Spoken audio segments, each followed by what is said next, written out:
The first time I heard his name, it came wrapped in lowered voices, like prayer said by people who had already given up on heaven. Morty. In Milan, men said it carefully. Women said it only when doors were shut. Cops said it with proof missing from their hands and fear sitting behind their teeth. I used to think names like that belonged to another city, another life, another kind of woman. Not to someone who woke before dawn to knead dough and measure sugar and scrape burnt cream from copper pans. Not to me. Then one rain-heavy night, the back door of our restaurant burst open, and a man stepped in with blood on his cuff and silence trailing behind him like a second coat.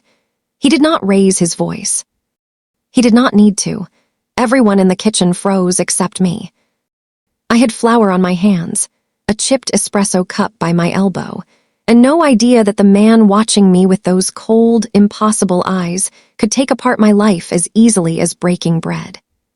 When he called me Farina for the first time, I thought it was an insult. I did not know it would become the safest sound I had ever heard. And I definitely did not know that by the end of it, the only thing more dangerous than Luca Morty loving me would be what I would become for loving him back. The night he said I belonged to him, he said it softly. That was what made it terrifying. The night my life split in two smelled like yeast, tomatoes, and rain carried in through the alley door. I had been shaping cannoli shells at the stainless steel counter in the back kitchen of Trattoria Ferrero, sleeves pushed to my elbows, hair escaping my braid. When the front of house went quiet, in a way restaurants never did. Not the busy quiet of customers chewing, not the irritated quiet before a complaint. This was a dropped, unnatural silence, like everyone had forgotten at once how to breathe. Then the back door opened.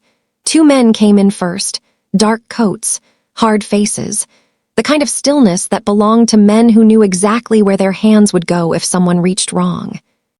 Between them stood a third man, taller, broad-shouldered, rain stippling the black wool of his coat. He had no umbrella, no hurry, no expression worth trusting. Blood marked the white edge of his shirt cuff. My cousin Paolo, who usually never shut up, made a strange sound beside the dish station and nearly dropped a tray of glasses. I looked up once. Only once.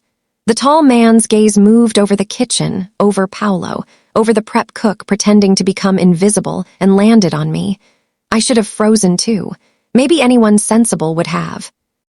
Instead, I glanced at the blood dripping toward my clean tile and said, "If you stain my floor, you clean it." Paolo nearly died on the spot. One of the armed men made a choking noise, like laughter had fought its way up and been strangled before it escaped. The tall man did not laugh. He only kept looking at me, and for one suspended second I felt as if I had stepped barefoot onto winter marble. Then I tore off a fresh kitchen towel, crossed the space between us, and pressed it into his hand. "You're bleeding," I said. "That part usually matters." He looked at the towel, then at my fingers. Flour dusted my skin, pale against the dark red spreading through the linen. I had touched worse things in a kitchen: burns, knives, broken plates. Men did not impress me half as much as hot sugar. Still, something in the room tightened. No one touched men like him casually. I understood that much even before I knew his name. He closed his hand around the towel. "Do you always speak to strangers this way?" "Only the ones bleeding in my kitchen." The corner of his mouth moved. Not a smile. A decision, maybe. "Farina," he said, his voice low and cool. "Flour." I frowned. That isn't my name. It is now. Everything in me should have objected to the possession inside those 3 words. Instead, I turned away first, because the cannoli cream would split if I left it too long, and because I refused to perform fear for a man who seemed to feed on control. Behind me, Paolo hissed my name under his breath like a warning. I ignored him and kept whisking ricotta, orange zest, and sugar until the metal bowl stopped trembling under my hands. A moment later, my Uncle Renato hurried in from the dining room, face pale under his olive skin. He wore his apron crooked, which told me more than his expression did. "Signor," he said to the stranger too fast, "you honor us, honor us." No one had ever said that in this place without sarcasm. The stranger passed the bloodied towel to one of his men and looked at my uncle without warmth. "I need the back room. It's ready." My grip tightened on the whisk. The back room was where we kept wine deliveries, dry goods, and the old ledger cabinet my father had built into the wall before he died. Renato never let anyone in there without fussing over inventory. Tonight he moved aside like he was opening a church. The stranger began to walk past me, then stopped. Clothes he smelled expensive and dangerous, cologne over something colder underneath, something metallic and clean. Rain, gun oil, night. His eyes dropped to the chipped espresso cup on my station. It had a thin crack curving down one side like a lightning scar. I used it every shift because it had been my mother's, and because I never threw away anything that still worked. "You drink from broken things?" he asked. "It still holds." Another pause, another unreadable flicker in his face. "So do you," he said, then he kept walking. I stood motionless until the back room door shut behind him with a heavy, final weight that seemed to lock more than wood and hinges. It sounded like the city itself had just closed over my head. Paolo rushed to me first. "Lucia, are you insane?" "Probably," I said. "That was Luca Morti." The whisk slipped in my hand. I laughed once because it had to be a joke, except no one in that kitchen had a face that belonged to jokes anymore. Luca Morti. I knew the name the way everyone in Milan knew it. Through rumor, headlines with missing details, men who owned half the city without ever appearing in photographs long enough to prove it. People said he controlled ports, contracts, elections, disappearances. People said he had inherited violence and made it efficient. People said he spoke softly, and men listened because the alternative was burial. I looked at the back room door and remembered shoving a kitchen towel into his hand. "Oh," I said. Paolo crossed himself. "Yes, oh." Rain began to strike the small kitchen window harder, each drop tapping the glass above the sink like impatient knuckles. I could still smell his blood under the flour on my hands. My uncle emerged 10 minutes later alone, wiping his brow with a napkin. "Lucia," he said carefully, "you'll close tonight and go straight home." "Why?" "Because I said so." That answered nothing, which told me everything. I stared at him. "What did he want?" Renato's eyes skated away from mine. "Nothing that concerns you." That was the first lie. I knew it because my uncle had always rubbed the inside of his wrist when he lied, and his thumb was digging there now. The back room door remained shut. I finished the cannoli. I plated tiramisu for table 6. I scraped a pan clean. My hands kept moving because if they stopped, I might think. And if I thought, I might remember the way Luca Morti had looked at me when I told him not to bleed on my floor, as if I were the first disruption he had not immediately decided to crush. Near midnight, the men left through the alley. He went last. As he passed my station again, he set something beside the cracked espresso cup. Not money, not a threat. A folded square of immaculate white linen, monogrammed at the corner, cleaner than anything in our kitchen. "For the floor," he said. I looked at the cloth, then at him. "You didn't clean it." "No," he said, "but I remembered." He walked out before I found an answer. I waited until the alley door shut behind him, then I unfolded the linen. Inside lay a rusted key I had never seen before. My uncle went white when he saw it, and in that instant I understood one thing with perfect, terrible clarity. Whatever Luca Morti had come for, he had not left empty-handed. He had left it with me. I did not sleep. The key sat on my kitchen table all night beside a plate of almond biscuits I never touched. It was old iron, worn at the teeth with a tiny engraving on the bow, a lion with one wing chipped away. Not a house key, not a car key, something older, something meant for wood or metal and secrets. At 6 in the morning, I still had flour under my nails and Luca Morti's voice moving through my head like smoke. For the floor. My apartment was above the restaurant, 2 rooms and a narrow balcony that overlooked the side street. Usually I loved the sounds of morning there.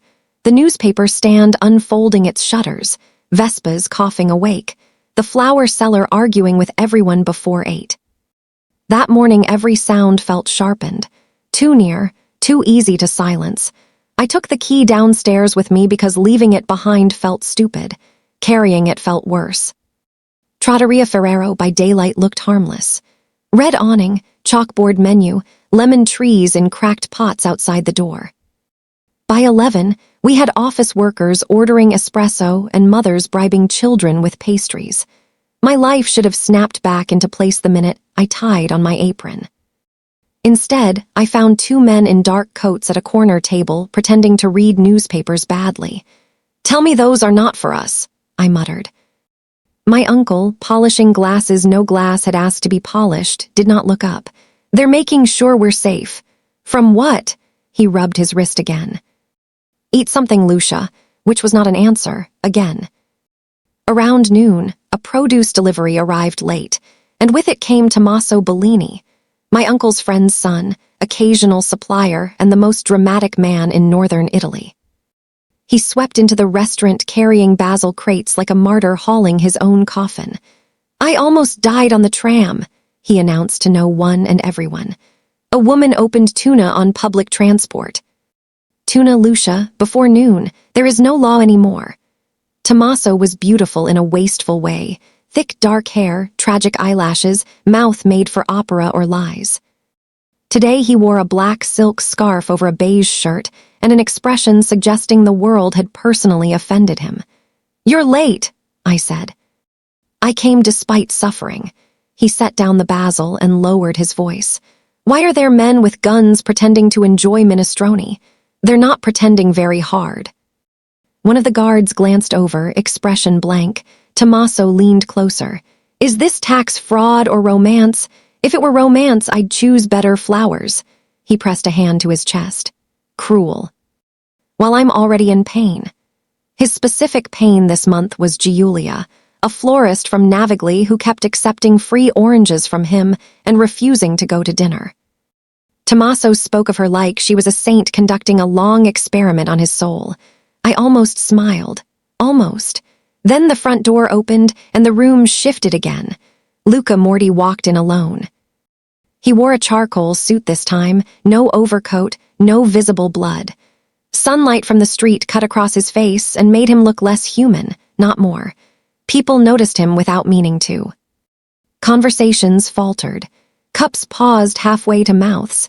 Even the men at the corner table straightened like steel pulled toward a magnet. My uncle rushed forward. I stayed behind the counter on purpose. Luca's gaze found me first. Of course it did. "Coffee," he said. There were 100 empty tables. He took the stool directly at the pastry counter where he could watch my hands move. It irritated me that I noticed how carefully he folded himself into stillness, as if even sitting were something he chose with strategy. I made the espresso in silence and set it before him in a clean cup, not the cracked one. He looked at the replacement, then at me. "You changed it. It's for customers. And what was I last night? A hygiene problem." Tommaso made a small strangled sound in the produce corner. I ignored him. Luca took a sip. "You don't frighten easily." "I frighten normally, I just do it later." That, finally, earned the ghost of a real smile. My uncle fled to the kitchen. The whole dining room pretended not to listen. Tommaso hovered near the basil like a man waiting for divine punishment. Luca set down the cup. "Did you look at the key?" I should have lied. Instead I said, "Yes. Did you show anyone?" My uncle saw it. "Not what I asked." I bristled. "No." He studied me a moment too long, and in that stillness I felt the pull of something dangerous. Not attraction yet, not exactly, but awareness sharpening itself into a blade. "My father used to say men who speak softly are the worst kind," I said before I could stop myself. "You never hear the door close until you're already locked inside." Tommaso dropped a tomato crate in the back. Luca's eyes did not leave mine. Only the listener of my life would have known then what I did not. I had just described him to his face without realizing it. "Was your father wise?" he asked. "Sometimes. And where is he now?" There was no cruelty in the question, which somehow made it harder. "Dead."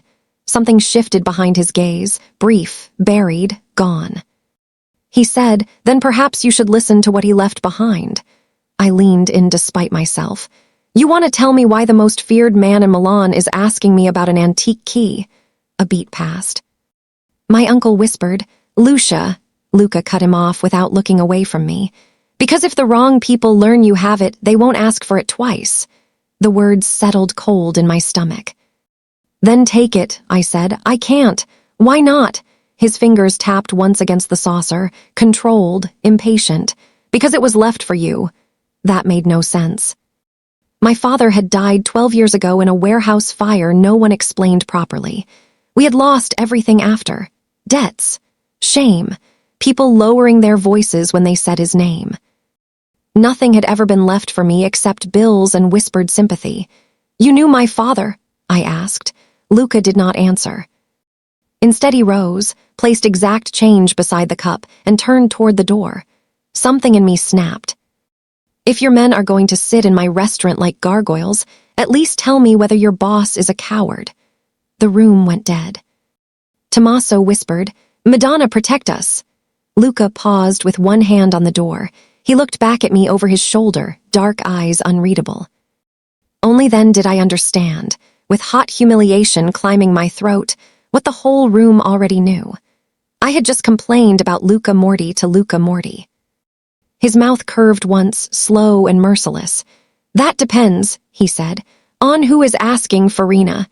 Then he left, and 2 more men appeared outside the front window. His control remained long after he did.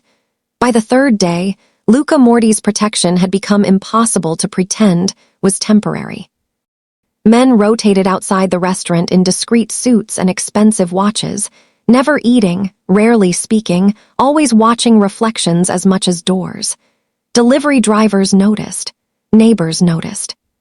Tommaso noticed enough for 20 people and turned each observation into theater. I cannot court Giulia under sniper conditions, he lamented as he helped me carry trays of Maritozzi to the display case. She says armed men make my gestures seem less sincere. Maybe stop sending her citrus arranged like funeral art. They were not funeral art. They were emotionally literate blood oranges. I laughed before I could stop it. The sound surprised me. It had been a tense, dry kind of week. The kind where every stranger lingering outside too long made my ribs tighten. My uncle had grown quieter. Paolo kept checking the alley after dark. And the key burned in the pocket of my apron like a second pulse. That afternoon, during the lull between lunch and aperitivo, I finally stopped waiting for answers to volunteer themselves and went into the back room alone. The old ledger cabinet stood against the wall beneath shelves of wine. My father had built it when I was 8, muttering over hinges and measurements while I sat on a flour sack and licked pastry cream from a spoon. The lion with one chipped wing was carved into the cabinet's side, tiny enough I had never paid it attention. My breath caught. The key fit the hidden panel, not the front doors. Of course it did. A metallic click echoed in the dim room. I pulled the side panel open and found not money, not jewels, not contraband, only a narrow compartment wrapped in oilcloth. Inside were 3 things: an old ledger book, a gold saint medallion blackened with age, and a photograph. The photograph showed my father 20 years younger, standing beside a woman I recognized after a stunned moment as Luca Morti's mother from magazine archives and charity photos. Between them stood a little girl in pigtails holding a pastry almost the size of her face. On the back, in my father's handwriting, was written, "For Lucia, if I fail, truth belongs to the living." I sat down hard on a flour bin. Voices sounded in the dining room. Distant traffic, the hum of the refrigerator motor, my own breathing. I opened the ledger with shaking hands, numbers. Shipping schedules, initials, port entries, payments routed through shell companies. Then names I recognized from newspapers, politicians and businessmen who smiled in public and apparently bled privately. Several pages in, one surname appeared over and over like a stain. DeSantis. Vittorio DeSantis. I knew that name too. Old money, real estate, philanthropy, a face people trusted because age softened it. My uncle called him a benefactor. Luca's people called him compare in the rare articles that dared connect them at all. Godfather, mentor, ally. I kept reading until footsteps sounded outside the back room door. I shoved the ledger closed and turned just as Luca entered. He saw the open panel, the oilcloth, the photograph in my hand. Nothing in his expression changed, but the air did. "You disobey quickly," he said. "You answer slowly." He shut the door behind him. The click landed low in my stomach. In the close dimness of the stockroom, he seemed larger somehow, more solid. Less rumor, more man. The scar near his wrist caught my eye, a thin white line disappearing under his cuff. Not his only one, I guessed. "You knew my father," I said. "Yes." The simplicity of it made me angry. "Then maybe start there." He looked at the photograph, and for the first time I saw something like memory cut through his composure. "Your father baked my sister's birthday cakes," he said. "Every year." The little girl in the photograph, pigtails, pastry, my chest tightened. "What happened to her?" A pause. "She died because of a shipment I trusted," he said. There it was, not a speech, not an explanation, just a blade laid flat on the table between us. His specific wound, though he did not know yet, I could feel its shape. A sister, a shipment, trust turned lethal. I swallowed. And my father, he found proof of who altered the manifest. He hid it before they could take it. They said he was stealing. They lied. The word landed with more force than any shouted defense could have. My father's shame had lived in our family like mold in walls, quiet, poisonous, everywhere. Business partners disappearing, neighbors suddenly polite instead of warm. My mother refusing to say his name after dark. And this man, this dangerous, impossible man, had just erased 12 years of poison with one flat sentence, except he had not erased the years. He had only exposed them. I touched the saint medallion. Why keep this hidden until now? Because whoever killed your father never stopped looking for the ledger. DeSantis. His gaze sharpened. You read fast, and you trusted him. A silence.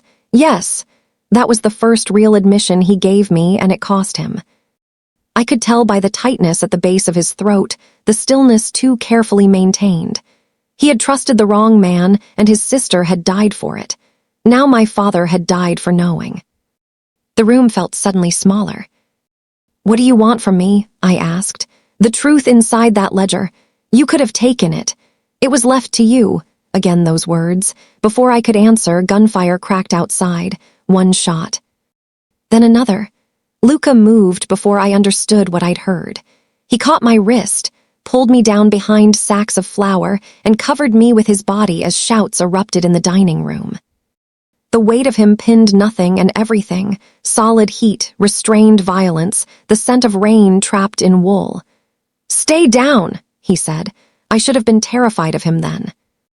Instead, I was terrified of the way my body knew the shape of safety against a man it had no right to trust. More shouting. Glass shattered. Someone cursed. Luca lifted his head, listening. The armed stillness in him changed form, becoming motion held by a single thread.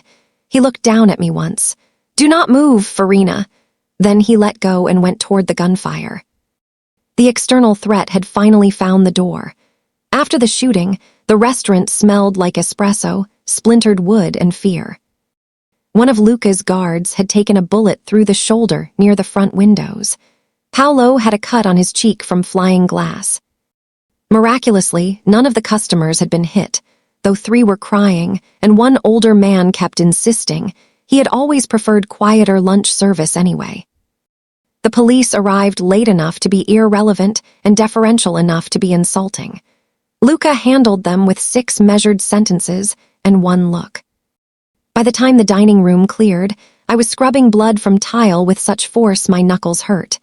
"Lucia," my uncle's voice wavered. "Leave that." "No, leave it." "No," I said again, because cleaning was the only thing keeping me upright. A shadow fell across the floor. Luca crouched beside me, took the brush from my hand and set it aside. I looked up too fast. We were close enough that I could see the dark fan of his lashes, the small nick at the edge of his jaw, where someone had once failed to kill him cleanly. The silence of armed men pretending to be still filled the room around us. "This is not your work," he said. It's my floor. A muscle shifted in his cheek. And your stubbornness. He reached for the rag near my knee at the exact moment I did. Our fingers touched, not a graze. A real contact, damp fabric, cold water, his skin hot and rough where mine was flour-soft and trembling harder than I wanted him to notice. Neither of us chose cleanly to pull away. The first touch arrived like a lit fuse. His eyes lifted to mine. My breath stopped, then started wrong. The whole room narrowed until it held only his hand, mine, and the terrible possibility of staying there 1 second longer. He was the one who moved first, barely, enough to break it. Go upstairs, he said. What if I do? Then I'll put men outside your apartment too. I hated that part of me heard care inside the command. Tommaso burst in from the kitchen clutching a tray of untouched sfogliatelle like they were war casualties. If anyone asks, he declared, I behaved with heroic dignity. Paolo snorted from behind a chair. You hid in the pantry. I took tactical cover near cured meats. Tommaso drew himself up. There is a distinction. Even Luca looked at him. Tommaso, to his credit or stupidity, forged ahead. Also, for the record, I cannot die before Giulia realizes we are spiritually married. So if more bullets are expected, I need notice. Enough time to write a devastating note. Something dangerously close to laughter threatened me then. It was absurd and human and so badly needed that I bit the inside of my cheek to keep from breaking open with it. Luca stood. No more bullets today. Marvelous, Tommaso said. Then I'll live long enough to be ignored romantically tomorrow. He retreated with the pastries, muttering about the cruelty of women and ballistics. When he was gone, Luca turned back to me. The ledger confirms what I suspected. DeSantis used my shipping routes to move weapons to my enemies. When my sister Bianca found out, the bomb meant to destroy the evidence destroyed her instead. He said it with no visible crack. That made it worse. I rose slowly. How old was she? 19. Too young for memory to become a funeral. My anger thinned, leaving something more dangerous in its place. Tenderness inside violence. The beginning of understanding. And my father hid the proof, I said. Yes. The fast mystery closed there with awful clarity. Why he had come. Why the key was mine. Why men with guns suddenly guarded our soup and wine and sleep. My father had died protecting evidence against Vittorio DeSantis. Luca had returned now because the hidden truth had started moving again. What deepens after this? I asked before I could stop myself. His gaze narrowed as if I had touched the right bruise. Why DeSantis waited 12 years? The slow mystery opened wider. That evening Luca insisted on walking me upstairs himself. Not romantic, strategic. Still, my pulse behaved like an idiot the whole climb. The stairwell was narrow, old stone worn shallow at the center. Halfway up I slipped on a wet patch someone had tracked in from the rain. His hand closed around my waist. The world stopped. It was not a rescue dramatic enough for novels. No spinning body, no cry. Just one firm grip through cotton and bone. His other hand braced on the wall near my shoulder. Both of us suspended in breathless nearness while rain tapped the landing window. His face was inches from mine. I noticed his mouth before I let myself hate noticing it. He noticed that I noticed. I knew he did by the way his eyes darkened, and then shut that reaction down so quickly it might have been mercy. The almost between us hung there, charged and unfinished. Careful, he said. I hated how soft his voice had gone. I straightened. I was fine. You were falling. Temporarily. A pause. Then you argue with gravity too. With everyone. I know. At my apartment door, I reached for the handle and found him looking not at my face, but at my flour-marked sleeve, where his hand had caught me. He stepped back first. Lock this after I leave, he said. Will that help? No, honesty again, brutal and clean. Then why bother? Because I asked. I opened my mouth to resist and closed it when I saw the shadow that crossed his expression, quick, involuntary, almost pain. His past revealed itself not by confession but by reaction. The sight of an unlocked door, a woman nearly falling. protectiveness sharpened by old failure. "Fine," I said quietly. He nodded once and turned to go. "Luca," he stopped. I had not called him that before. The name felt intimate by accident. "What?" "Thank you," I said, and surprised us both. He looked at me over his shoulder, unreadable again. "Don't thank me yet, Farina." When he left, I locked the door as told. Then I put my forehead against the wood and realized my hand still remembered the shape of his. Shame had a taste. Mine tasted like burnt sugar, dark, bitter at the edges, impossible to pull apart once it set. The morning after the shooting, I went downstairs before sunrise and made 12 trays of caramel shards for a dessert no one had ordered. I boiled the sugar too long on purpose, watched it deepen from gold to amber to almost ruined, then poured it in thin glassy sheets that cracked under the knife like brittle promises. By 7, the kitchen looked as if a storm had passed through, made entirely of sweetness and damage. My uncle found me there with my hair half fallen from its knot and asked no questions. Maybe he knew not to. Luca arrived at 9. He stepped into the back kitchen alone, shutting out the dining room hum behind him. He looked at the trays, the broken amber pieces, and then at me. One glance, and I knew he understood more than I wanted him to. "You didn't sleep either," I said. "No." I wiped my hands on my apron. "You always answer like that? Only when longer answers are dangerous." "Dangerous for who?" His gaze settled on my face. "Usually me." That should not have sent heat up my throat. It did. I turned away, reaching for a piping bag that did not need reaching for. "I found more than the ledger." "Show me." I took the folded letter from my apron pocket.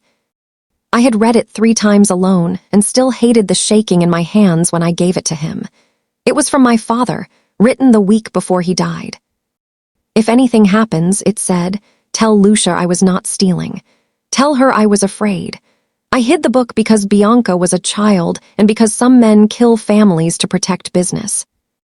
I could not save them all. I may not save myself. But if Luca survives this, he must know DeSantis has a man inside his house." Luca read the letter without moving. "Inside his house," I said. "What does that mean?" "It means DeSantis wasn't only buying port officials and police." His jaw tightened. "It means someone close to me helped him." The slow mystery deepened until I felt it under my skin. "And my father didn't give it to you because—" "He tried." Luca folded the letter once, carefully. "He died before he reached me." I swallowed hard. "My mother always said he stayed too late at the warehouse because he was greedy." Luca looked up sharply. "She said that to protect you from the truth. That he died because he chose your family over ours." The accusation slipped out rower than I intended. "No," he said. "That he died because he had honor in a world that eats men like that. It is a dangerous thing to have the ugliest part of your history touched gently." I looked away because my eyes had started to burn. "Honor didn't feed us." "No," he said, "it didn't." That was what made it worse. He did not polish the past. He did not ask me to forgive poverty for being noble. He let the wound stay ugly and called it by its real name. A crash sounded outside in the dining room. We both turned, but it was only Tommaso dropping a crate of lemons and loudly blaming destiny. He appeared in the doorway 2 seconds later, hair disordered, one lemon clutched like evidence. "Giulia has accepted coffee." I stared. "What?" He pointed the lemon at the ceiling.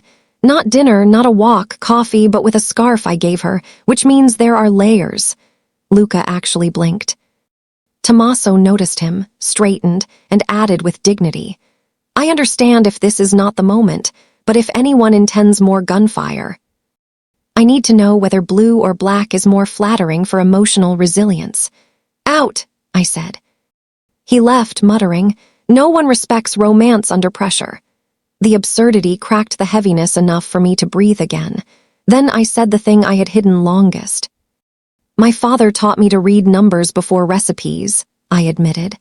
"After he died, debt collectors came with papers my mother couldn't understand, so I learned accounting." Quietly. "I've been fixing the restaurant books for Renato since I was 16. Luca's expression changed, not surprise exactly, recognition.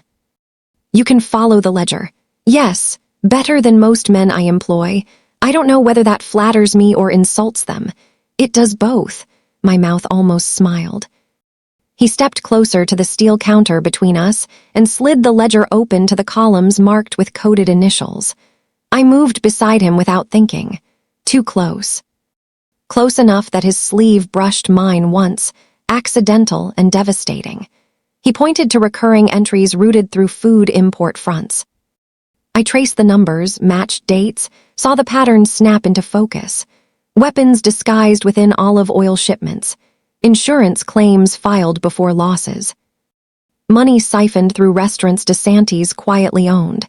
This wasn't just theft, I whispered. He was building parallel routes inside yours. Yes, and someone inside your circle approved the custom seals. Luca went still. Only the listener knew then what I didn't. One name in the margins, crossed out twice. Belonged to the man who had driven me to school when I was 14 and brought flowers to my mother's funeral 6 years later. I touched the page near the initials RC. Do you know this one? His silence was answer enough. Betrayal entered the room then, not confirmed, but breathing. I looked up at him and found him watching me, not the ledger. Watching the tremor I hadn't hidden, the anger, the shame, the fact that I was still standing.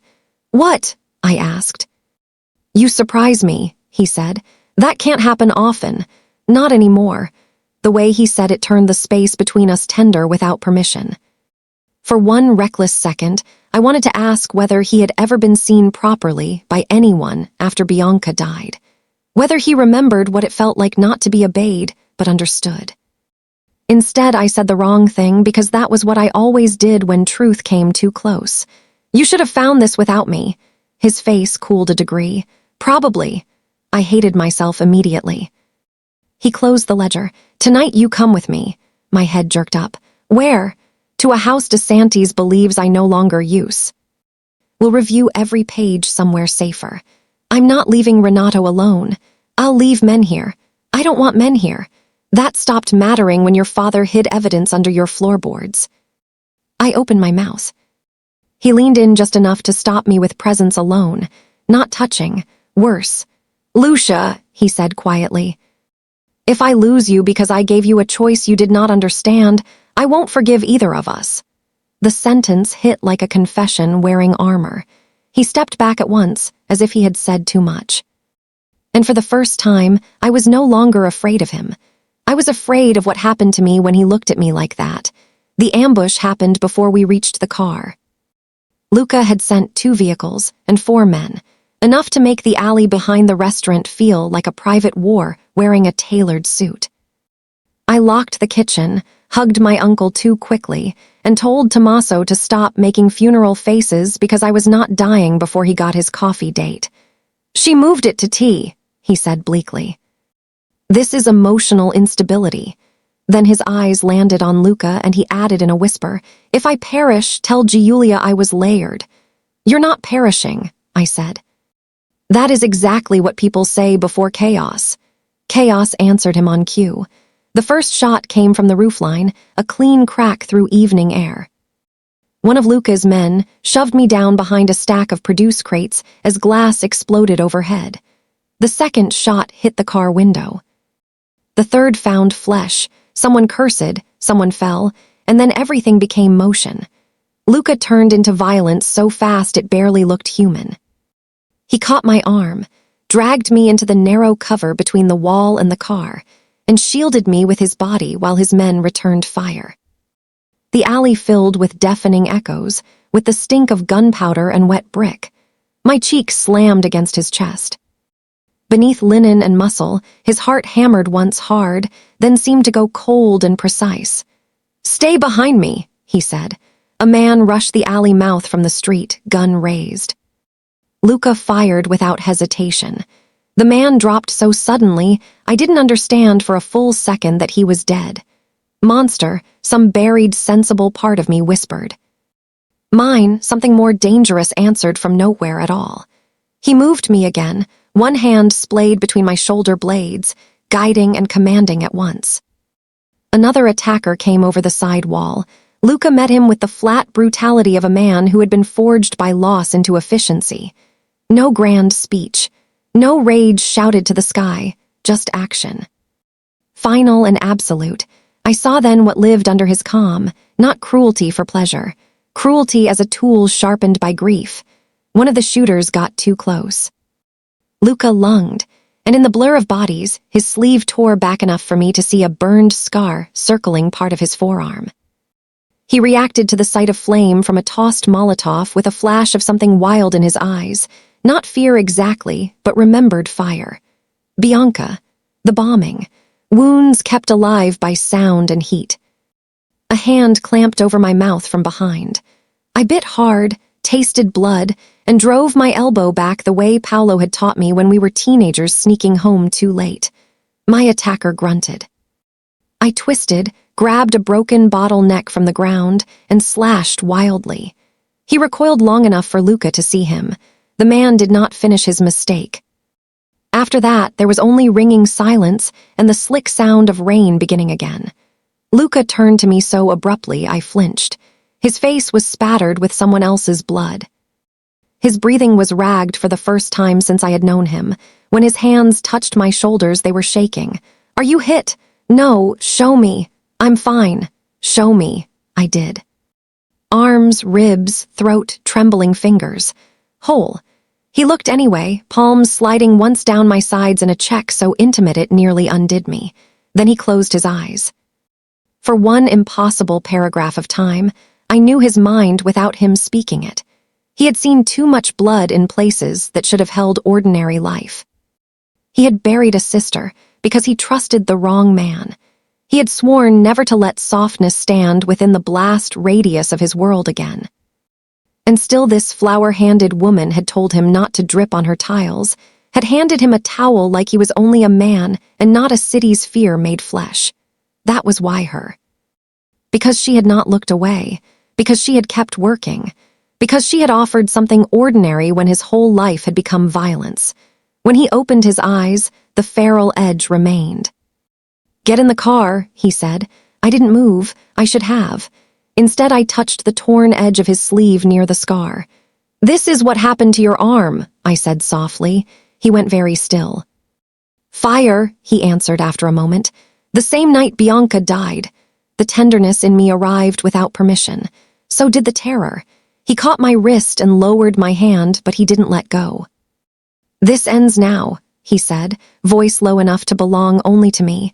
"You're under my protection completely, whether you like it or not." The line should have frightened me more than it did. Maybe it did frighten me, just not in the right direction. At the safe house, a stone villa outside the city with cold marble floors and locked gates, I found blood on my blouse that was not mine and stood in a bathroom too elegant for breathing, staring at my own face in the mirror. Luca knocked once, then entered only when I said yes. He had changed his shirt, not his eyes. "I brought clean clothes," he said. "Thank you." He set them down and turned to leave. Stopped. Turned back. This was the third time I felt him stop himself before the thing between us could become real. In the stairwell, in the kitchen, now. "Why did you come back for me?" I asked. His jaw tightened. "Because they were aiming at you." "That isn't what I meant." A long silence. Rain tapped the high bathroom window. Flour still lingered on my skin beneath soap, absurdly stubborn. He looked at me the way men look at truths they hate needing. "Because you touched me like I was human," he said, "and I have not forgotten it." The room tilted. He should have left then. I think he meant to. Instead, I stepped closer. Not enough to count as initiation, maybe, enough to refuse distance. My pulse climbed into my throat. His eyes dropped to my mouth and shut that reaction down too late for either of us to pretend. The almost became a touch when he lifted one hand and brushed flour dust, imagined or remembered, from the side of my face. Just that. Just his thumb, rough and reverent all at once. I breathed in. He breathed once like pain. Then his forehead touched mine, not a kiss. Slower. Worse. I did not know what I felt while I was feeling it. I only knew I did not move away when I could have. "Lucia," he murmured. It was the first time he used my real name when no one else was near. A knock sounded sharply at the door. Tommaso's muffled voice wailed from the corridor. "If no one is dead." "There is a man downstairs who has brought me herbal tea, and I need to know if this is kindness or poison." Luca stepped back so abruptly the air turned cold. War had arrived. War, I learned, did not always announce itself with gunfire. Sometimes it arrived as silence after midnight when every phone in the house vibrated at once. Sometimes it arrived in Luca's absence, as men moved through corridors speaking into earpieces and checking sightlines I could not see. Sometimes it arrived as fresh flowers delivered with no card and a dead canary hidden in the box beneath them. Message received. I spent 3 days at the villa, while Luca moved between properties, ports, meetings, and funerals that were not yet called funerals. The ledger had given him enough to sever 3 shipping fronts and expose 2 police captains. In return, DeSantis set fire to 1 warehouse, bombed a vacant garage, and let rumors spread that Luca Morty was losing the city. I helped where I could. That turned out to be more than anyone expected. The villa office became our war room at night. I traced shell company flows, flagged duplicate invoices, and matched false food import records to real customs seals. Luca's men stopped looking surprised when I spoke. Some of them even started listening before he repeated me. One evening, as I bent over a map spread across the desk, Luca came to stand beside me and said, "The route through Genoa disappears if we freeze these 3 fronts." I pointed at the coded pages. "Not 3, 4. This one feeds the others through restaurant refrigeration contracts. It looks too small, so no one questions it." He studied the column, then me. "You saw that in one pass. My father taught me to spot lies in neat handwriting." His hand rested on the back of my chair for 1 suspended second, not touching me. Close enough that I felt it anyway. The almost between us had become its own living thing. On the 4th day, Renato arrived at the villa against orders. The moment I saw him on the security screen, dread slid through me like cold oil. He looked older, smaller. His jacket hung wrong, and when I ran downstairs to let him in, he held my face between his hands as if memorizing it. "I just needed to see you," he said. Luca appeared at the end of the corridor before I answered. He looked from my uncle to the gate camera to the road beyond it, and I saw suspicion harden inside him a fraction too late. The explosion hit the front wall 3 seconds later. The house shuddered. Plaster rained from the ceiling. Guards shouted. Someone dragged Renato down as a second blast blew out the side windows. I remember fragments after that, marble dust in my teeth, Luca shoving me behind a pillar, smoke, blood bright on pale stone, Renato trying to stand when he shouldn't. The attackers never breached the gate. That was not the point. The point lay gasping on the floor with shrapnel in his side because DeSantis had used my uncle's love for me as a delivery system. At the infirmary suite upstairs, while a doctor worked over Renato, I stood in the corridor shaking so hard I thought my bones might splinter. Luca came to stand in front of me. "This is what it costs," I said before he spoke. His face did not change. "Yes. Not just danger, people changing shape around it, people becoming bait, buildings becoming targets." "Me becoming," I stopped. "Say it." I laughed once with no humor in it. "Useful to violence." His eyes darkened. "You are not violence." "No," my voice cracked. "Look at me. I am." That was the problem. He always did. The doctor emerged then and said Renato would live, but not if moved. Relief nearly folded me in half. It was still a price. It still hurt. That night I packed a bag, not because I wanted to leave him, because staying meant choosing with open eyes. I found Luca alone on the terrace after midnight, rain misting beyond the arches, one hand braced on stone, as if the house itself was the only thing keeping him still. He did not turn when I stepped outside. "I can disappear," I said. "Take the ledger copies and go somewhere neither side expects. If I'm the message, remove the message." He stared into the dark garden. "No, you don't get to decide that for me." At last he looked at me, tired, furious. More vulnerable than I had ever seen him, and therefore more dangerous. If you leave now, he said, DeSantis will hunt you without my walls between you. And if I stay, you become part of the war.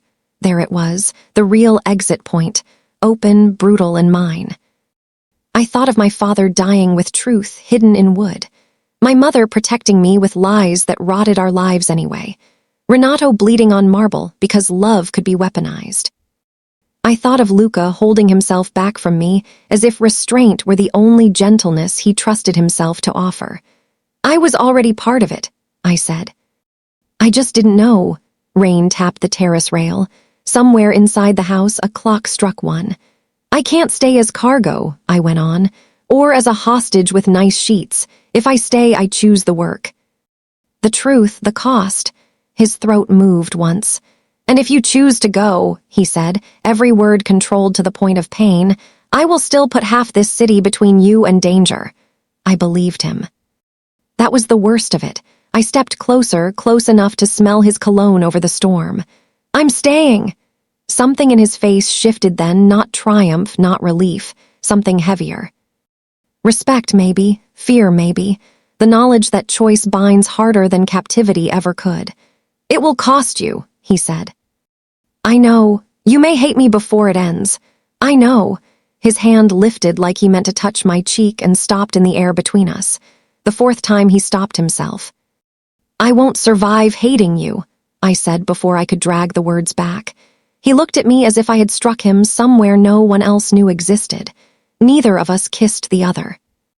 That restraint felt more intimate than surrender would have. When I went back inside, I left the packed bag by the door until dawn. Then I unpacked it. I was taken at noon, in a church courtyard full of flowers. Luca had refused to let me visit Renato at the city clinic for 2 days straight, then finally agreed when intelligence said DeSantis's men were focused on the docks. We switched cars twice. We sent decoys. I wore a plain coat and no jewelry. Even my cracked espresso cup life had learned strategy.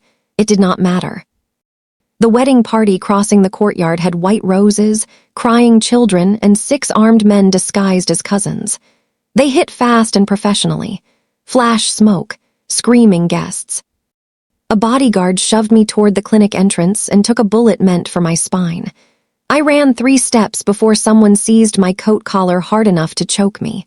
I fought, not gracefully. Not bravely in any cinematic way. I clawed, bit, kicked, twisted, used the heel of my shoe on a man's instep and the sharp edge of my hairpin in another's wrist. Someone cursed. Someone laughed. A cloth went over my mouth that smelled chemical and sweet. I woke in darkness that wasn't fully dark, a room without windows, concrete floor, 1 hanging bulb. A chair bolted to the ground across from me, and a metal table with no purpose except threat. My wrists were tied in front, not behind. Sloppy or intentional, I couldn't tell. For 30 seconds I panicked. Then I made myself breathe like I was waiting for bread to rise. 1 count in, 2 counts out. Again. I did not break. That surprised me most.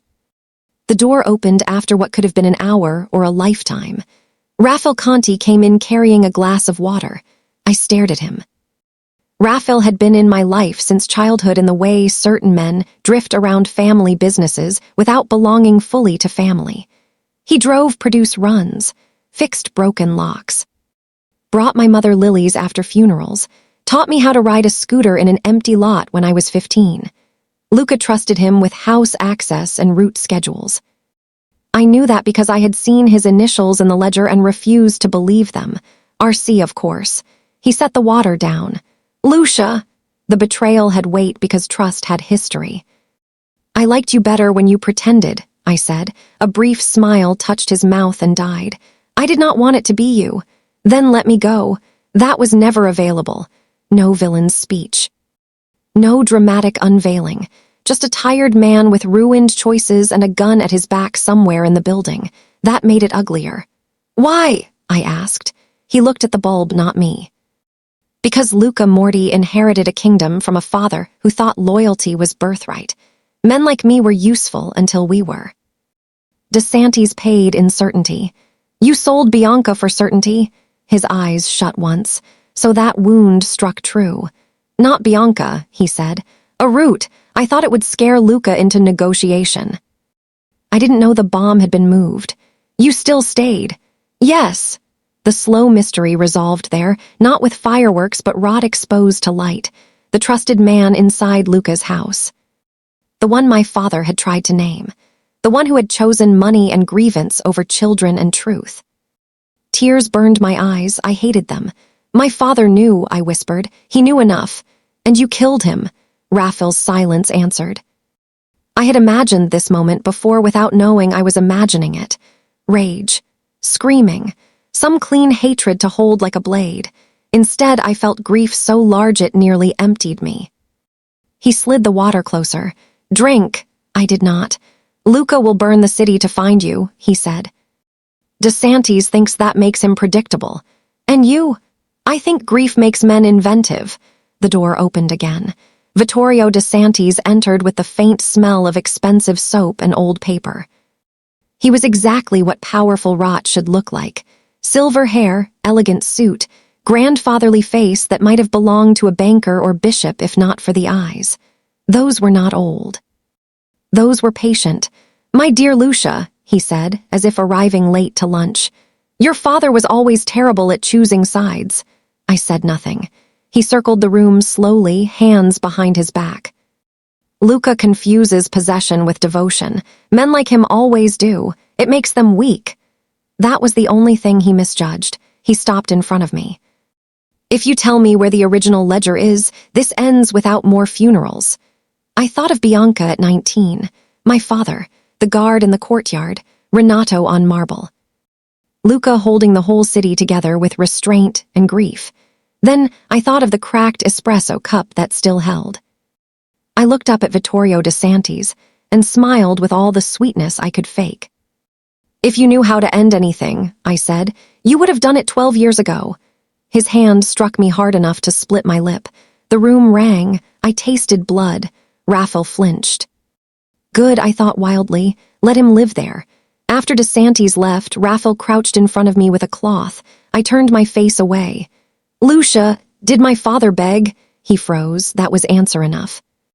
"I hope Luca makes you live long enough to understand every second of what you chose," I said. Something in his face folded then, not repentance, not enough for absolution, but ruin finding its name. Hours later, when the light bulb buzzed and footsteps multiplied outside, I knew before the first shot that Luca had found me. Not because men burst in. Because the building itself seemed to tense in fear. I closed my eyes once and held on. Edge of too late had a sound. It sounded like the door lock breaking. The first thing I heard was Luca saying my name. Not shouting it. Saying it, low and lethal, as if the room had narrowed to one surviving purpose. The door came off its hinges. Men flooded in behind him. Gunfire split the walls. Raphael moved for his weapon and dropped it when Luca's shot took the hand before the gun could rise. Concrete dust burst into the air. I hit the floor on instinct, wrists still bound, shoulders slamming hard against metal. Then Luca was there. He crossed the room like a storm finally given a body. One knee hit the floor beside me. His hands found my face, my shoulders, the rope at my wrists, checking as if touch alone could account for every missing piece. "Lucia, I'm here," my voice broke. So did something in his. He cut the rope with a knife so fast I barely felt the blade. The moment my hands were free, I caught his sleeve and held on. I did not mean to. My body made the decision without consulting pride. His forehead touched mine for half a second, wordless, raw, desperate in a way he would never have allowed under daylight. Then he rose and turned, gun already lifting toward the corridor. I scrambled up after him, grabbed Raphael's dropped weapon, and trained it with shaking hands while Luca's men secured the room. Raphael was bleeding heavily, one arm ruined, face gray. He looked at me, not Luca. "Your father would hate this." I thought about that, then answered truthfully. "He would hate what you made necessary." Luca did not kill him there. That was almost worse. "Take him alive," he ordered, so Raphael would watch the empire he sold himself for collapse in detail. Punishment shaped like witness. We moved through the warehouse in brutal increments: room, stairwell, corridor, loading bay. I stayed behind Luca until a man came from the side passage and aimed not at him, but past him, toward me. This time I fired first. The recoil jarred my whole arm. The man fell. I stared for half a heartbeat, horrified. Luca turned, saw, and said only, "Good." Not praise, not comfort, permission to survive. Outside, sirens wailed in the industrial distance. DeSantis was gone, but not far enough. At the extraction vehicles, Tommaso stood beside an armored SUV in a bulletproof vest 3 sizes too large, clutching a medical bag and looking insulted by existence. I stared. "What are you doing here?" He lifted his chin. "Logistical support," one of Luca's men muttered. He wouldn't stop shouting until they brought him. Tommaso pointed at me, scandalized. "You were kidnapped. I brought bandages, glucose biscuits, and moral outrage." Despite the blood drying on my lip, I laughed. A real laugh. It hurt. His expression wobbled. "Don't ever do that again." Giulia finally agreed to walk along the canal with me, and I refused to arrive emotionally compromised. "You're wearing tactical gear with loafers," I said. They were the only shoes near the door.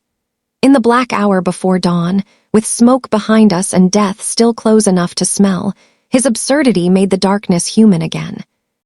Comment magnet, heartbeat, ridiculous brave man. Back at the villa, a doctor cleaned my split lip and bruised ribs while Luca stood by the window as if restraint were the only wall he had left. When the doctor finished and closed the door behind him, silence fell soft and dangerous. I sat on the edge of the bed, fingers knotted in the blanket. Luca crossed the room slowly. He stopped in front of me, not touching. "I was 12 minutes late," he said. I frowned.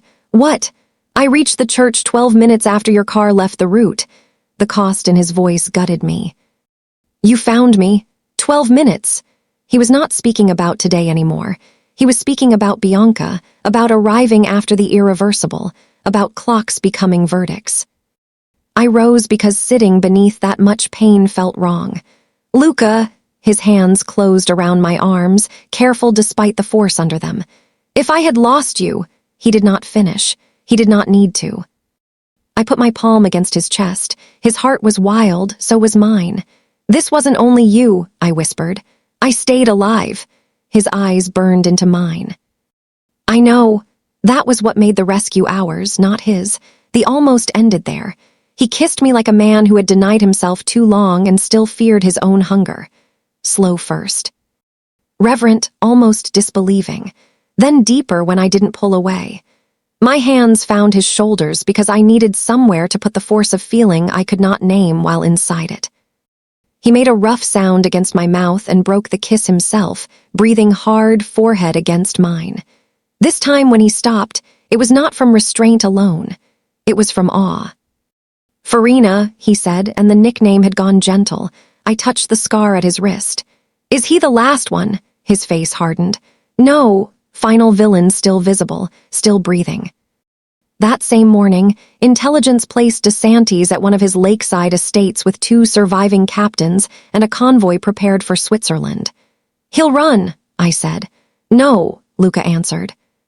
"He'll try to bargain. Men like him mistake old power for immortality. And you," he looked at me with terrifying calm, "I intend to correct him." The end of the war had a shape now. One of us still might not survive it. We went to Lake Como under low clouds and the promise of rain. Luca wanted me at the villa. I wanted the truth to watch its own burial. We argued in 6 clipped sentences and 3 silences before he gave up pretending. He could forbid me anything once I had chosen with open eyes.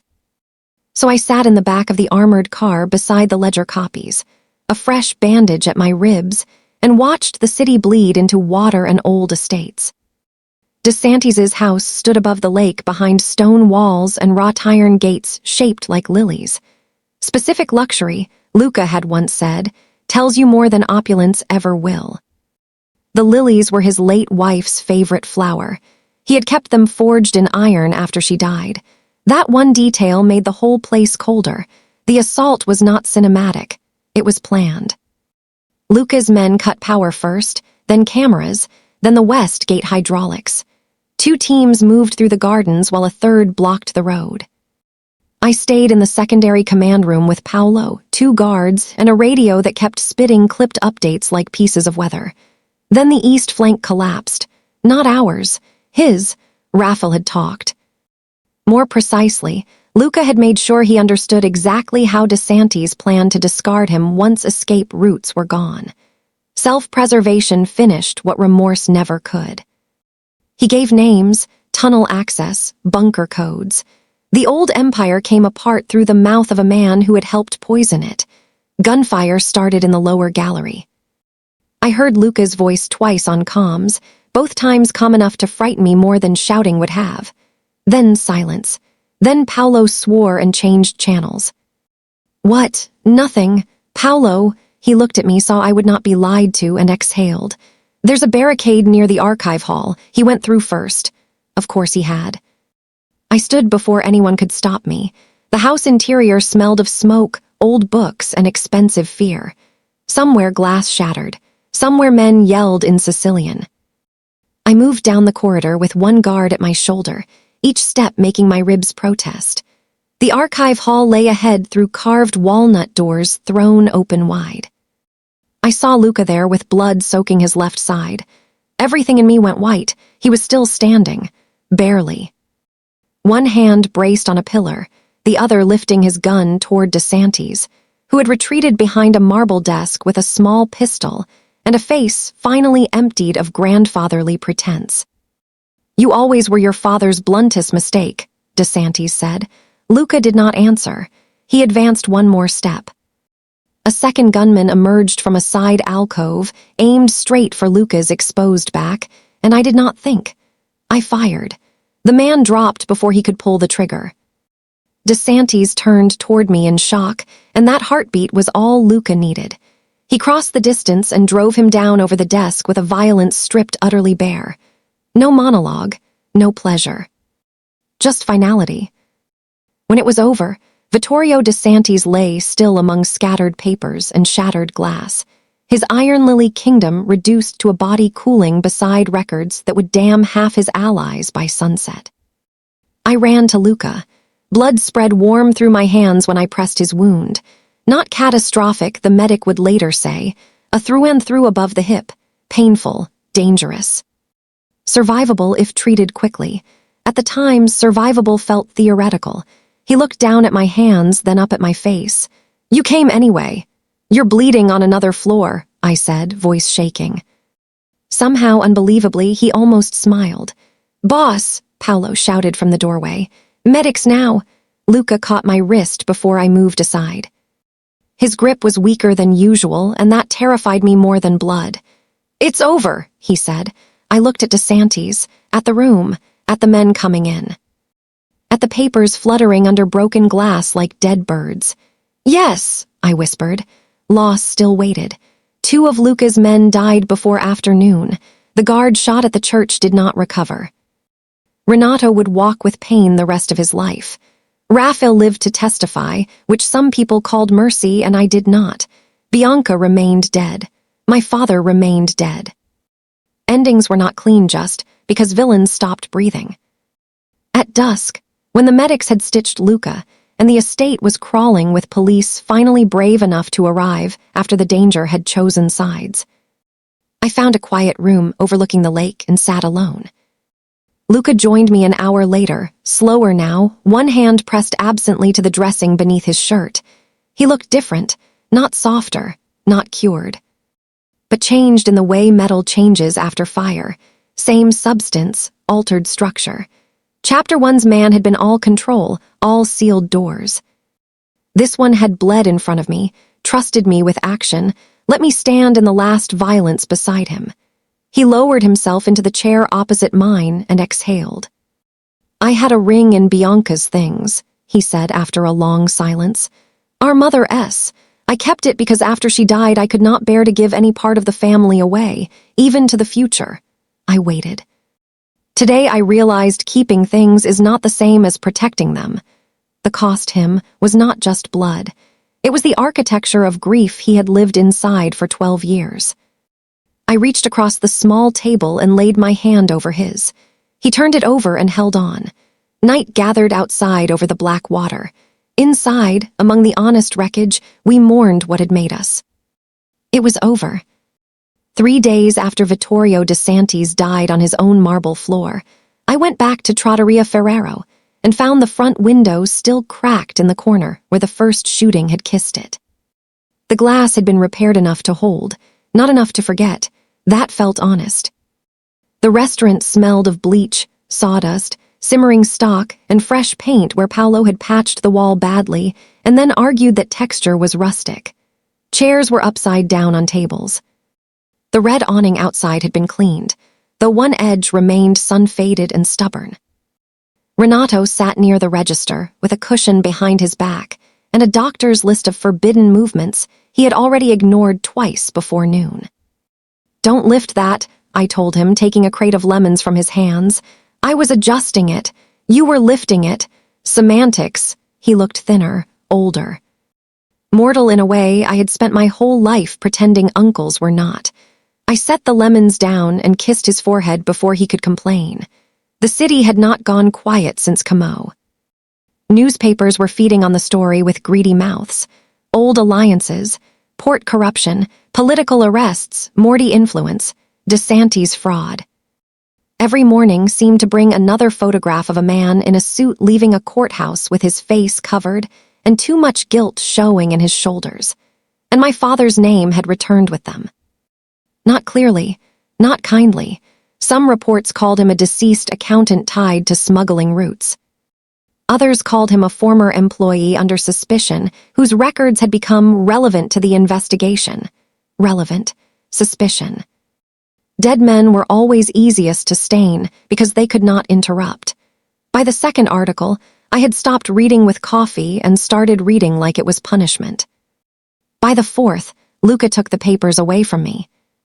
He came into the restaurant through the front entrance that afternoon with one hand, still pressed occasionally to his healing side, when he thought no one noticed. The wound had slowed him, but not softened him. If anything, recovery made his control look more deliberate, as if pain had simply become another tailored thing he wore under expensive fabric. He saw the paper in my hand, the tension in my face, and held out his palm. I gave it to him because I was too angry not to. He scanned the headline once and folded the paper shut. "They don't know enough yet," he said. "They know how to write criminal associate in large print. They'll print a correction." I laughed without humor. "In half the size and on page 6. His gaze settled on me, steady, too steady. "Then we'll give them the whole story in a way they can't bury. It was a dangerous word, tender too." Tommaso breezed in carrying 2 boxes of white roses, and the expression of a man personally chosen by fate for decorative tragedy. "Before anyone speaks," he announced, "1 box is for the dining room, 1 is from Giulia, and if anyone bruises a petal I will become unbearable." Paolo snorted from the kitchen doorway. "You already are." Tommaso ignored him and kissed the air beside my cheek. He wore navy today, silk scarf loose at his throat, loafers polished enough to blind God. "Also," he added grandly, "Giulia has agreed to dinner. A real dinner, with candles, no group setting, no cousins. This is no longer courtship."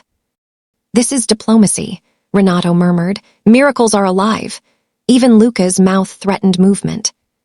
Tommaso noticed the newspaper in his hand, the tightness in my face, and for once dropped his performance gently instead of dramatically. "They're writing about your father wrong again," he asked. I nodded. His expression sharpened in a way people often missed because they were distracted by the scarves and speeches. "Then make them say it right." It sounded so simple when he said it. Maybe truth often did. Luca waited until Tommaso had gone to supervise the roses, and Renato had been bullied into sitting down again before he reached inside his coat and set a cream-colored envelope on the counter between us. It bore an official seal. My stomach tightened. "What is that?" "Preliminary prosecutorial findings, enough to clear your father from theft allegations." "Not enough for public memory, unless you want to use it." I did not touch the envelope. The whole room seemed to narrow around that rectangle of paper. For 12 years, I had carried my father like a bruise no one could see, but everyone somehow knew was there. Not innocent. Not guilty enough to say it aloud, not innocent enough to defend with your whole chest. The kind of shame families feed in silence because naming it makes it real. Now here was proof, not healing. Proof, different thing entirely. Aren't you going to open it? Luca asked. Not yet. He studied me for a long moment, then lowered his voice. Why? Because innocence returned too late, I thought.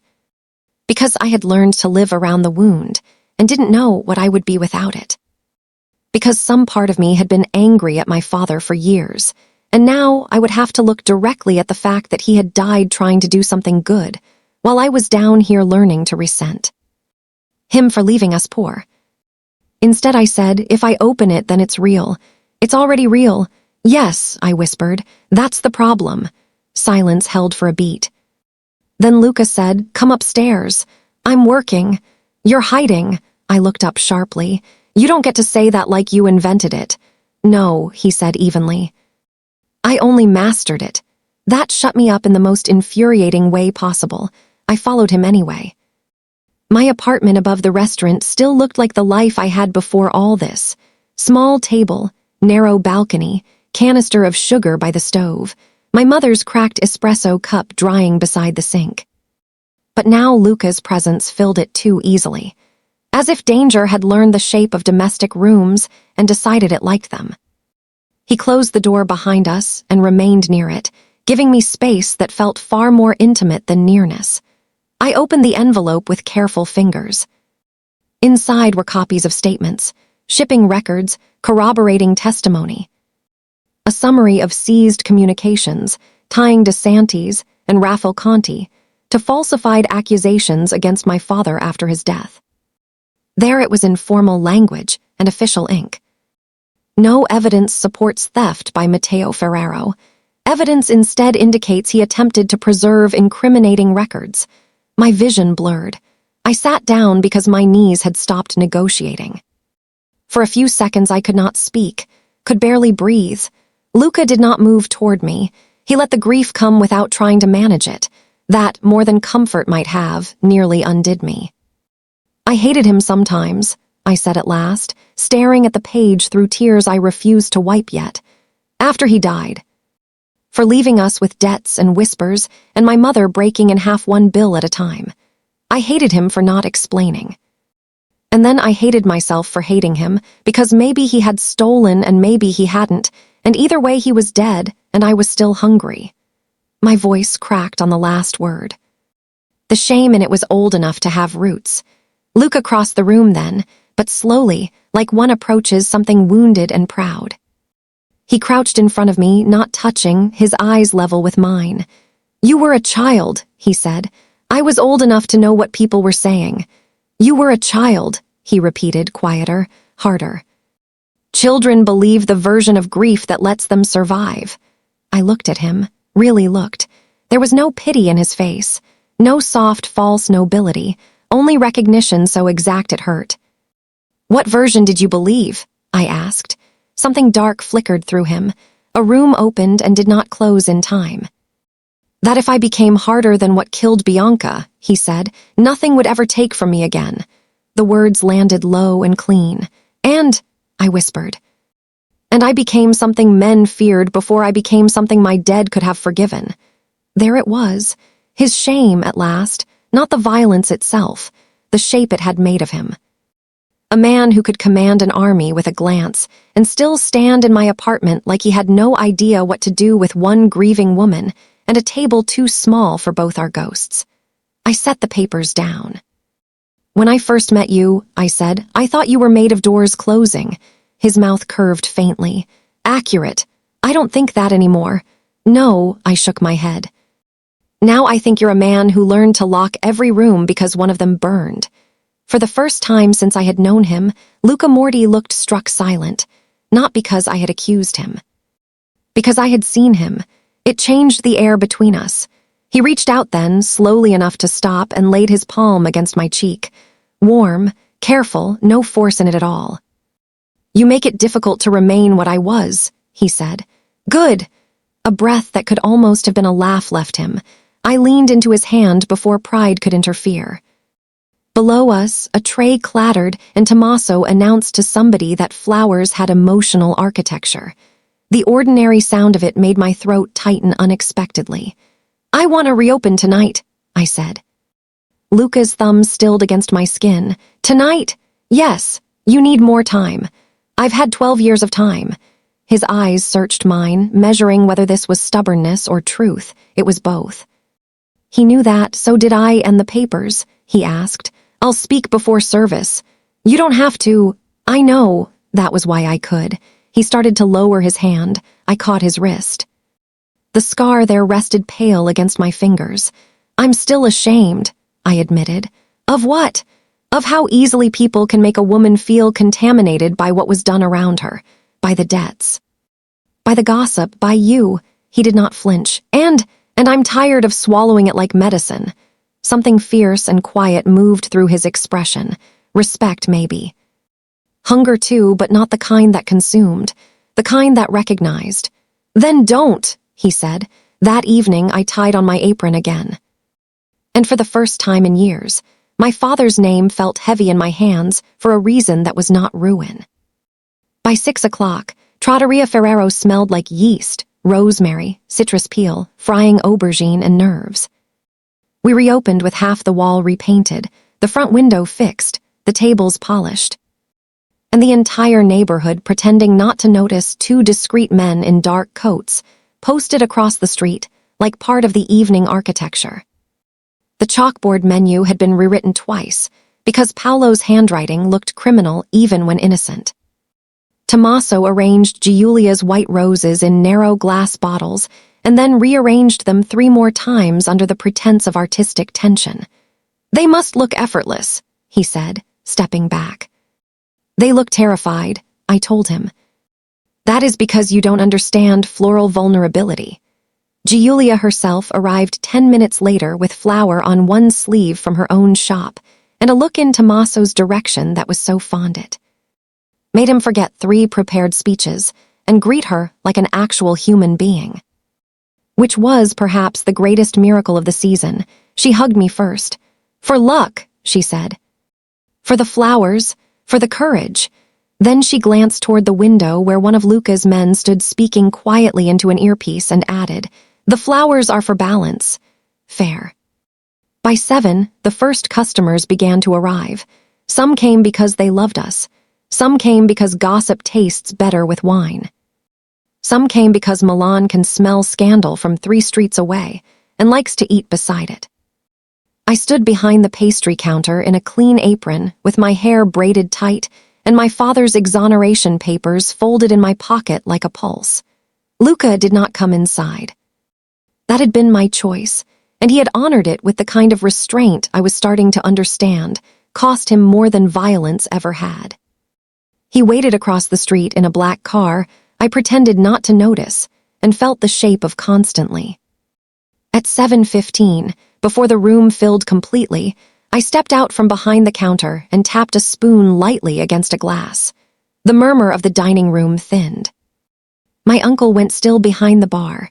Paolo froze with a basket of bread in his hands. Tommaso placed one dramatic palm over his heart, which was not helpful but was at least consistent. I looked out at neighbors, office workers, 2 journalists who were trying and failing to appear casual, a pair of older women who had known my mother, and 3 men, near the back, who had definitely come for the story before the lasagna. My mouth went dry. Then I remembered my father's handwriting on the back of that photograph. Truth belongs to the living, so I told it. My father, Matteo Ferrero, worked in this restaurant and died 12 years ago under accusations many of you heard, and some of you repeated. My voice sounded steadier than I felt. For a long time, I did not know the truth myself. I know it now. I unfolded the paper. No one moved. He was not stealing. He was trying to preserve evidence against men powerful enough to bury him afterward. Official findings now confirm that. Some of those men are dead. Some are in custody. My father is still dead, which means this is not justice so much as accuracy arriving late. A breath went through the room. One of the journalists lifted a pen. I kept going. I'm not telling you this so you'll feel sorry for us. I'm telling you because shame survives best in silence, and I am done feeding it here. Something in my chest loosened the moment I said it aloud. Across the room, one of the older women lowered her eyes as if she had indeed repeated things once. Good. Let her hold it a moment. This restaurant stays open, I said. My family name stays on the door. My father's name stays in my mouth without apology. If you came for food, sit down. If you came for spectacle, order dessert first. We charge for table time. For one suspended second, the entire room stared at me. Then Giulia laughed. Renato barked out something halfway between a sob and a proud curse. Paolo began clapping like a man starting a riot. Tommaso joined with operatic fervor. A few customers followed, then more. Applause spread through the room in a warm, startled wave. I did not cry. Not then. The first journalist approached 20 minutes later while I was dusting cannoli with powdered sugar. Signorina Ferraro, he said carefully, is it true you were under the protection of Luca Morti during this investigation? There it was. The public version of the question would never ask whether I had been brave or frightened or useful or in love. It would only ask what kind of woman stands near a man like that and remains herself. I set down the sieve. Yes, I said. His pen moved. And are you still? I met his eyes. That depends on whether you mean guarded or loved. The journalist forgot to breathe for a second. So that's a yes, Tommaso murmured behind him, carrying a tray of wineglasses with the delight of a man who lives for exact amounts of chaos. The reporter blinked. May I quote that? You already will. By 8:30, the dining room was full. At 9, Luca finally came in through the back door. The exact same door he had first crossed with blood on his cuff and silence behind him. This time, the kitchen did not freeze. Paolo merely grunted, "Mind the clean floor," and kept slicing bread. Progress, I thought. Luca paused just inside, one hand still on the door as if he felt the shape of the echo, too. His gaze moved over the kitchen, the steam, the copper pans, the half-shouted orders, the living, ordinary chaos of it. Then it landed on me. I had flour on my hands again. Of course I did. I held up my mother's cracked espresso cup. "Coffee!" His eyes dropped to the cup and then lifted back to mine. "For customers?" he asked. This time I smiled first. "For you." Something quiet and devastating passed through his face. He crossed the kitchen toward me while the others developed sudden and suspicious interest in vegetables. Up close, I could see the fatigue under his control, the healing pull at his side, the way his gaze softened only when it was on me. "You spoke to the room," he said. "Yes, and I survived being seen." His expression changed at that, not pride exactly, something deeper, relief mixed with awe as if he had feared that part for me more than bullets. I handed him the cup. Our fingers touched around the handle. The first time we had touched, it had felt like a fuse. This felt like a vow. After service, long after the last customer left, and Tommaso departed floating 2 inches above the pavement, because Giulia had kissed his cheek in public. I found Luca alone in the back room, beside the old cabinet. The hidden compartment stood open and empty now. No more ledger, no more oilcloth, no more trapdoor inheritance, just shelves of wine and a wall that had finally given up the dead. He turned when I entered. "You should be sleeping. You say that as if you intend to." He almost smiled. The room was dim except for the yellow light above the door. It made the scar at his wrist look silver, made the tiredness in him look honest. I stepped closer. "So," I said lightly, though my heart had begun to pound, "did you come in here for dramatic posture, or was there a reason?" "Both." From his inside pocket, he took out a small velvet box. My breath caught. He watched my face, not opening it yet, as if ready to stop at the first sign that this was too much, too soon, too anything. That was the thing about Luca. People who did not know him thought his danger lived only in force. They never saw how carefully he handled the moments that mattered. "This was my mother S," he said. "I told you about it at Camo," I nodded. "I kept it because I mistook holding for protecting." His voice stayed low. "I won't make that mistake with you." He opened the box. Inside lay a ring of old gold, elegant and simple, set with a small dark stone that caught the light like held wine. "I'm not asking you for a church tomorrow," he said. "Or for softness I haven't earned. I'm asking whether you'll let me stand beside you openly. Whether you'll wear this and let the city know that what reaches for you answers to me." He paused, and something vulnerable broke through the control just enough to matter. "And that I answer to you." For one rare heartbeat, Luca Morty looked uncertain. It was the most intimate thing he had ever shown me. I thought of the man who had entered my kitchen like a threat. The man who had carried grief like a blade. The man who had covered me with his body, confessed his shame in a voice that barely moved, and let me choose him in daylight where everyone could see. I held out my hand. He went still, then slid the ring onto my finger with extraordinary care. It fit. Of course it did. Some things wait years and still arrive exactly where they were meant. His thumb remained over my knuckles a moment longer than necessary. "Farina," he said quietly. I looked up. The old possessiveness was there in his eyes, but changed now, no less fierce, only cleaner. "Chosen, shared. You belong to me now," he said softly, "only because you decided to." It should not have been the gentlest thing anyone had ever said to me. It was. I rose onto my toes and kissed him before I could answer badly. He made that rough, restrained sound I had learned belonged to the breaking point between hunger and reverence, and his arms came around me carefully at first because of his wound. Then more surely when I pressed closer. His mouth was warm, certain, and no longer held back by fear of wanting. Mine was no better. When we finally parted, my forehead rested against his. "Good," I whispered. His hands settled at my waist. "Good what?" "That I belong to you." He went very still. Then I added, because I had learned enough by now not to leave truth unfinished, "And you belong to me too, Luca Morty. Whether you like it or not." That did it. He laughed, not coldly, not once like a weapon slipping. He laughed like a man surprised into being alive. Below us, in the darkened restaurant, the refrigerators hummed. The wine settled in its bottles, and the city went on being dangerous and beautiful and unfinished. But the room where everything had begun no longer felt like a place secrets were hidden to die. It felt like a place where truth had finally been fed, named, and allowed to stay. And when he called me Farina again, it was no longer the safest sound I had ever heard. It was simply home.